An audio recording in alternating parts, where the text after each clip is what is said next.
All right, guys. How's everyone doing? This is Hala Pablo. Good morning. Well, it's morning for me in Texas, so I guess good morning to me. And it's been a good morning. I'm drinking some good Colombian coffee. And I'm looking at Bitcoin. What the hell is going on? I'll tell you what the hell's going on with Bitcoin. Exactly what we anticipated, right? If you've been following this channel, we know what's happening. Isn't it great when you plot out the forensics of everything and you track the blood, so to speak, of a wounded animal? Bear with me. Bitcoin, I think of Bitcoin now as a gut-shot deer. You're out hunting. Sorry about all you animal lovers. I'm a Texan. I like to hunt. So imagine like Bitcoin is shot. So you shot this animal, you shot a deer, and it's bleeding out. It's running now. It's running back into the structure. You thought it was going to jump over the creek and take off to, Bambi paradise, but instead it got tagged. Boom, right here. A top macro trend resistance. Okay, and so it's got shot out, and now it's instead of going to Bambi paradise, it's going to Bambi heaven, but Bambi heaven's way down at the bottom of this macro wedge, the support line.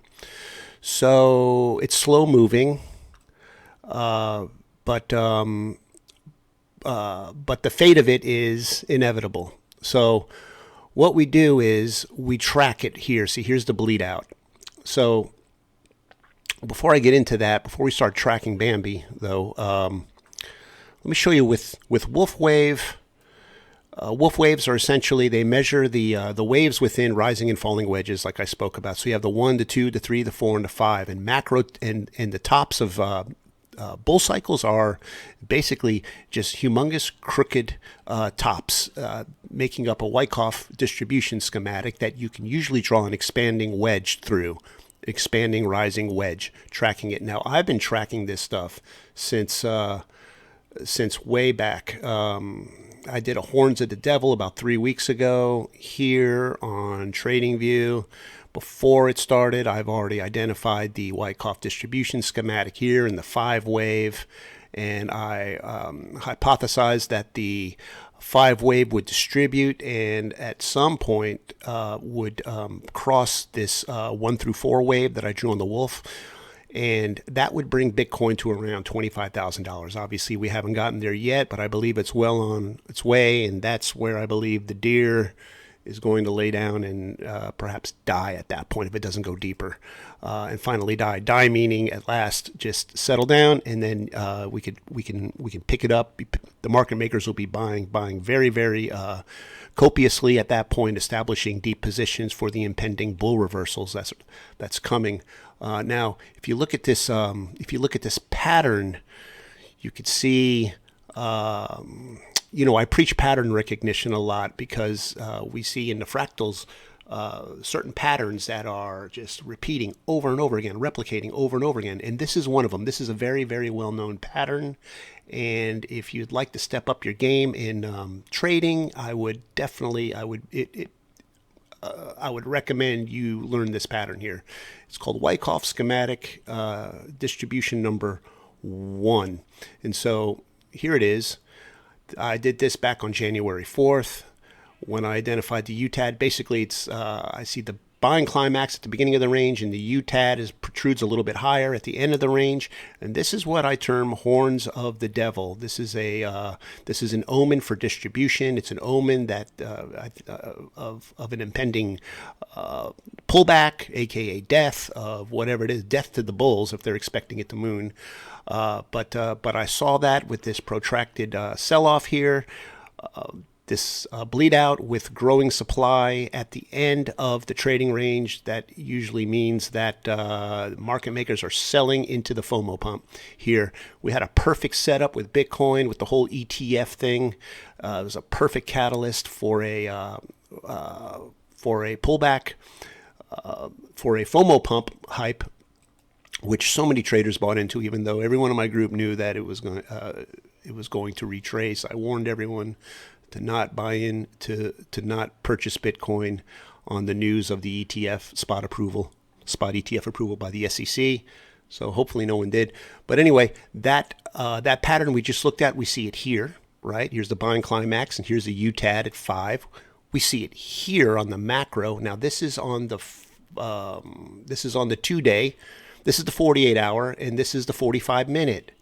We see the same patterns, the same distributive patterns in fractal format. See, on here we see the distribution pattern sitting atop this macro rising wedge. See, here's the UTAD, here's the devil's horns right here with the Fibonacci numbers coming, Fibonacci ratios going down, and we see that it's already distributing in it. We don't know how far it's going to distribute, but we see the wave already coming down. We've already bled out into the 1.272. So this is where the animal has reached so far. We can track it to the 1.272. But this is very broad. This is very vague.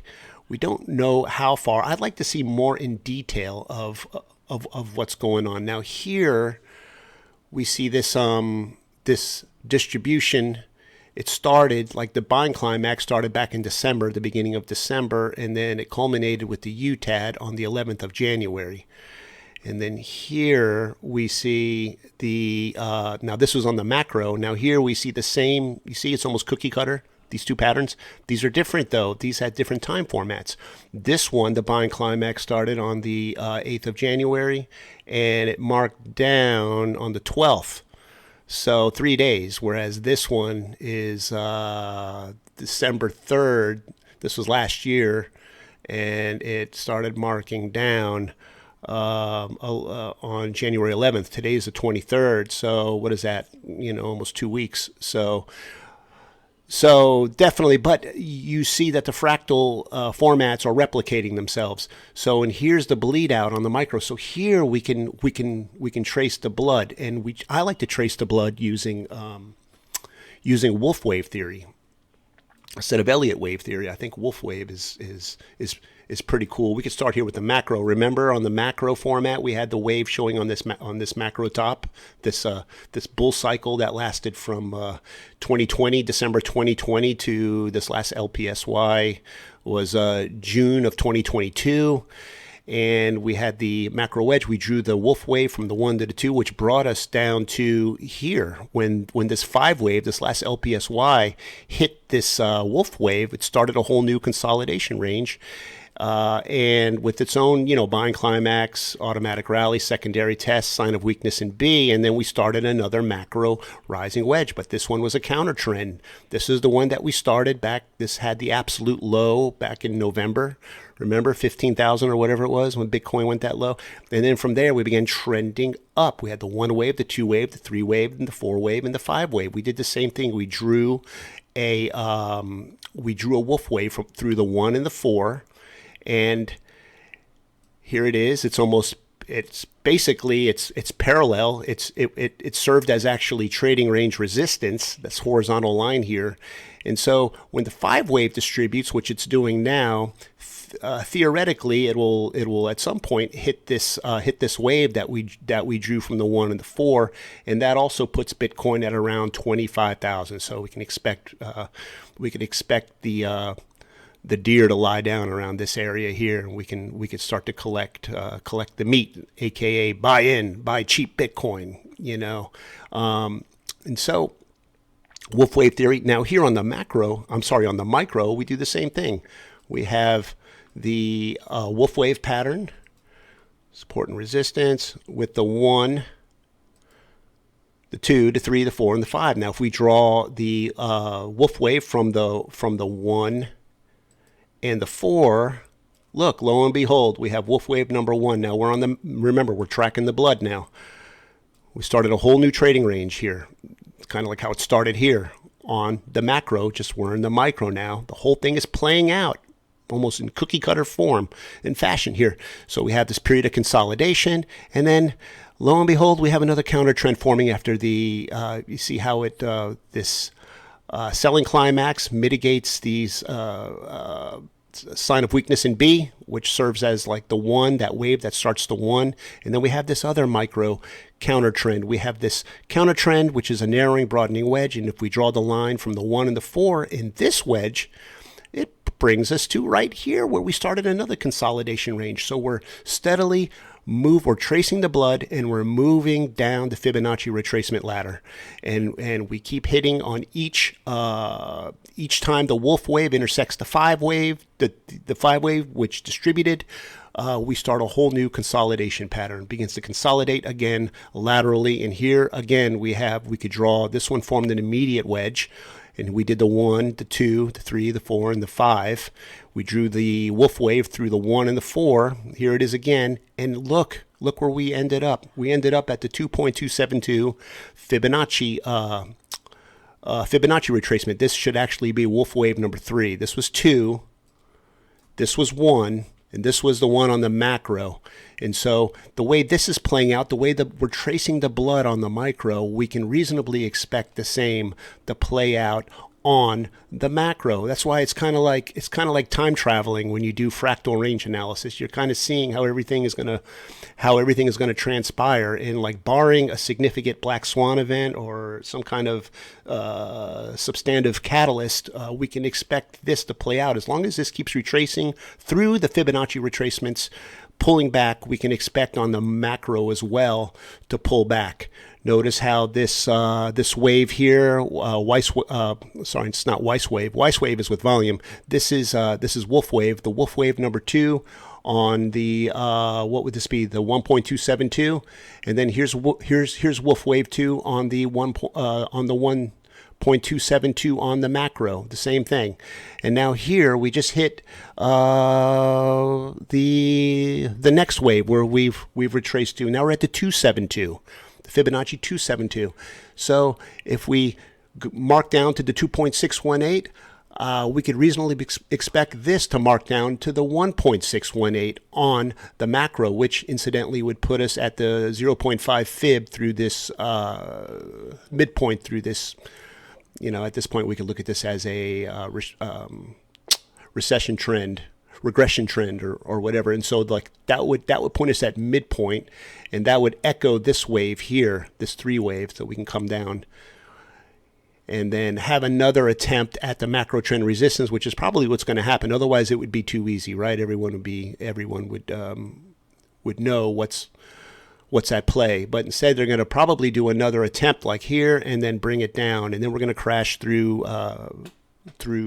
macro trend support, and then we should be on our way back down to the area where on the macro where this is going to cross this where we drew the Wolfe wave through the 1 and the 4 on the macro wedge, which would bring us down to 25,000. That is entirely feasible. That's where I expect the deer to die. We may get lucky. It may even run deeper than that. Sometimes it does. On the distribution schematic number 1, or rather the accumulation schematic, Wyckoff accumulation schematic, usually sometimes will go into a deep spring or terminal shakeout, which will go even beyond the buying climax of the accumulation zone, which could bring Bitcoin back under 15,000. That's probably not going to happen. It might. It'd be nice if it does, but it probably won't. Instead, I anticipate schematic number 2, where it brings the spring back down to the 0.5 fib in the range, which would, in our case, would put Bitcoin at 25,000, and then from there we can expect the market makers to buy in aggressively, and that would be the point of the actual macro bull reversals, where we start a whole new system where the price action transcends all the trend lines on the macro and goes beyond the previous buying climax of back here on this 5 wave, which was 66,000 or whatever it was, and that's when we go beyond, and that's where we start a whole new galaxy of price action. So anyway, I hope this helped you out a little bit. If you get anything out of this this technical analysis, like, subscription, yeah, that way you don't miss updates. I just don't do Bitcoin. I do a whole bunch of other stuff. I've got ApeCoin coming out. I've got I'm doing some stuff on Cardano, Zcash, all the privacy coins, as well as the finance coins, Filecoin as well, and oh man, I just have so much stuff that I do. I track all what I call the blue chippers. And I share all my fractal range analysis, Algorand, AVAX, DOT, Filecoin, Mana, Shiba Inu, Synthetics, Solana, XLM, 0x and EOS, among others. I also do requests, but it's only if it's a coin that I like. Anyway, all right, guys. Well, that's it. That's it for me. I don't want to long-winded, and I don't want to. I don't. I don't want to keep going on. So, thank you. Have a good day. Safe, strong hands. We'll talk to you soon. I'm gonna drink coffee and chill out. All right, I'm out of here. Bye-bye.